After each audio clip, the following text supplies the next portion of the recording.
नमस्कार दोस्तों आज की इस वीडियो में बात करेंगे पश्चिम बंगाल में होने वाले चुनाव के बारे में सभी चीजों के बारे में बात करेंगे एक एक करके। सबसे पहले बात करेंगे आईपैक के बारे में। आगे का आईपैक के बारे में बहुत चर्चा चलती हुई आ रही थी। उसके बाद बात करेंगे बाबरी मस्जिद के बारे में। उसके बाद बात करेंगे यहाँ पर चुनाव के बारे में यानी कि एसआईआर के बारे में। उसके बाद बात करेंगे चुनाव के बारे में यानी कि पश्चिम बंगाल में होने वाले 2026 के चुनाव के बारे में पूरी की पूरी जानकारी आज की इस वीडियो में आपको देने वाले हैं।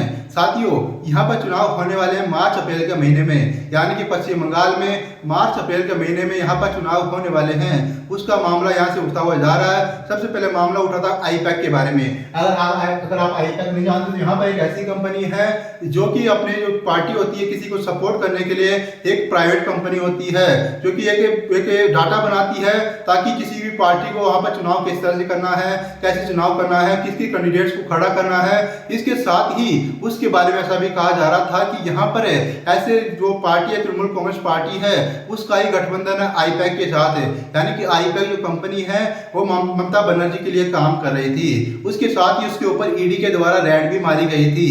यानी कि ईडी ने आईपैक की कंपनी के ऊपर रेड मारी थी। कहा था कि यहाँ पर कोयला घोटाले से संबंधित जानकारियां है उनको ही इकट्ठा करने के लिए ममता बनर्जी के ऊपर यानी कि आईपैक के ऊपर रेड डाली गई थी ईडी के द्वारा।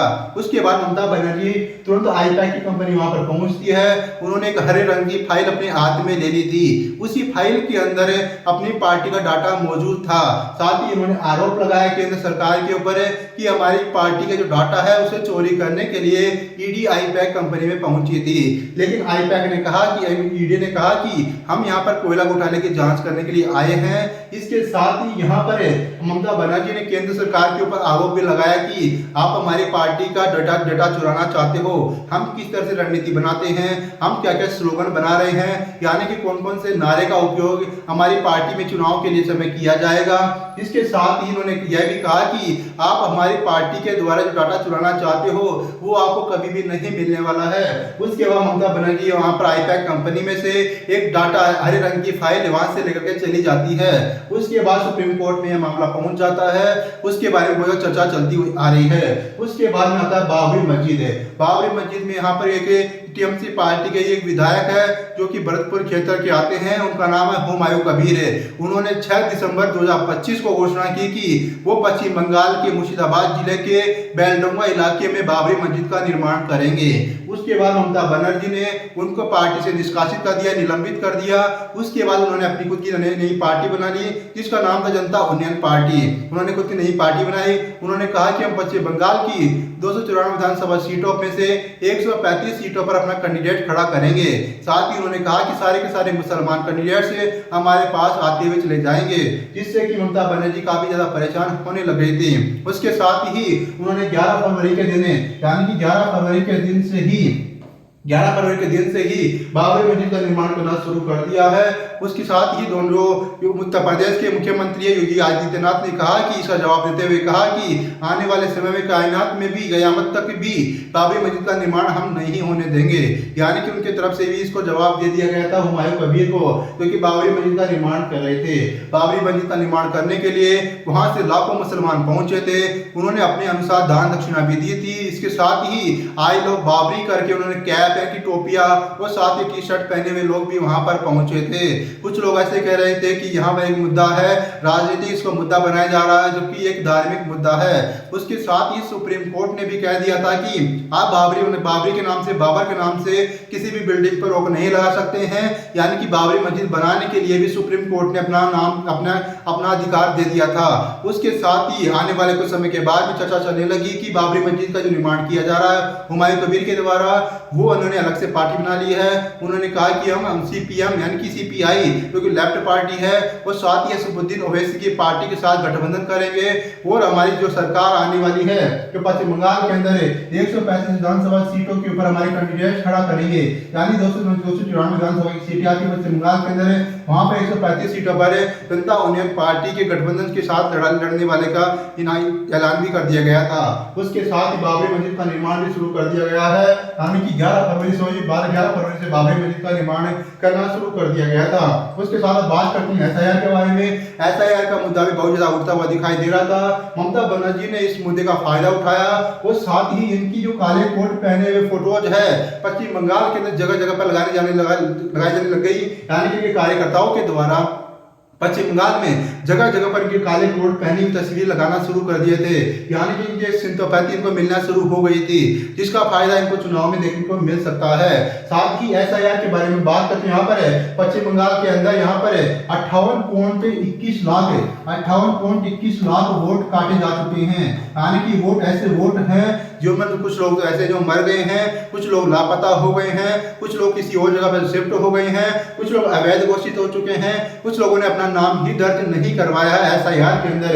इसके साथ ऐसा कहा जा रहा है कि पश्चिम बंगाल से जो ममता बनर्जी के ऊपर आरोप लग रहा है कि इनके द्वारा ऐसे लोगों को पनाह दी जा रही थी जो कि सरकार के ऊपर ऐसे लोग हैं जिनके पास वोटर अधिकार ही नहीं है, लेकिन वो फिर भी वहां पर वोट दे रहे थे पश्चिम बंगाल के अंदर। साल 2021 के अंदर ममता बनर्जी की पार्टी ने 215 सीटों में जीत हासिल की थी।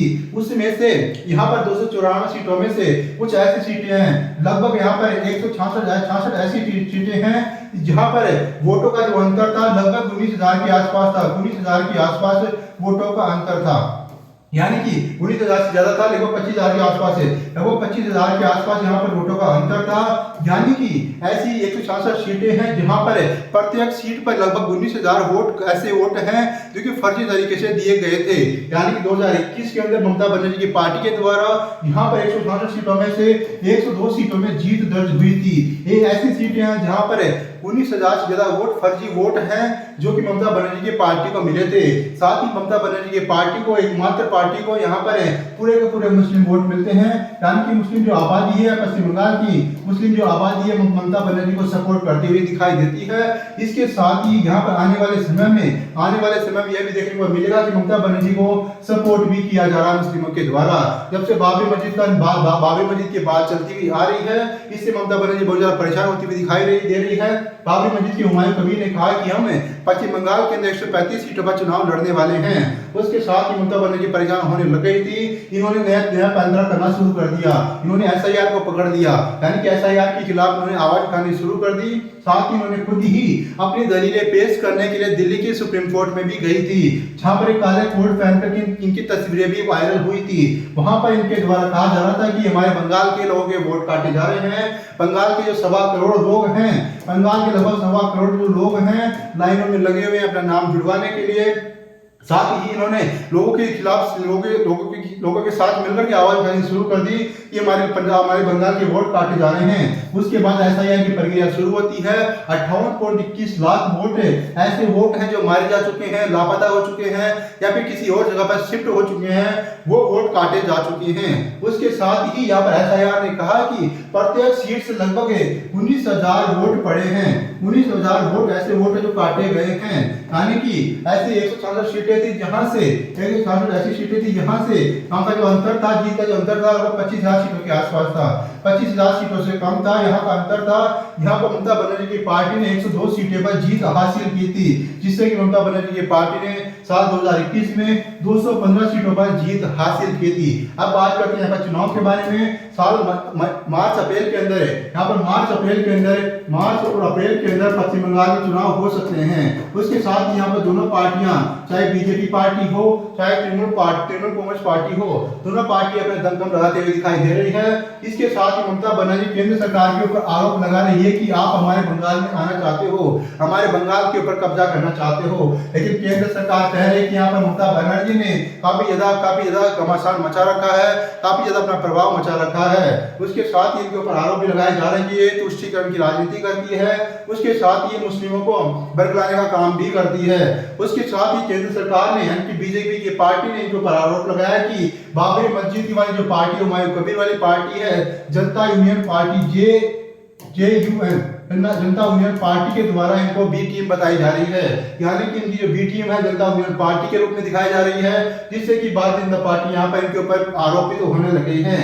उसके साथ ही यहाँ पर जिस तरह के जो लोग हैं 58.21 लाख जो लोग हैं इनके वोट SIR के माध्यम से काटे जा चुके हैं, उससे डेफिनेटली इनको नुकसान देखने को मिलेगा, यानी कि 2021 के चुनाव में इनको डेफिनेटली इसका नुकसान देखने को मिलेगा, जिससे कि आने वाले समय में ममता बनर्जी की अपनी सत्ता खो सकती है। लगभग तीन बार ममता बनर्जी मुख्यमंत्री बन चुकी है, जिन्होंने हाल ही में 2021 के खतरनाक चुनाव में यहाँ पर इनकी टीम ने, इनकी पार्टी ने 215 सीटें हासिल की थी। साथियों, आपको क्या लगता है कि ममता बनर्जी की पार्टी एक बार फिर से सत्ता में आएगी या फिर नहीं आएगी? आप अपनी राय कमेंट ऑप्शन जरूर बता दीजिएगा। अगर आपने यहाँ तक वीडियो देखा, आपका बहुत बहुत धन्यवाद।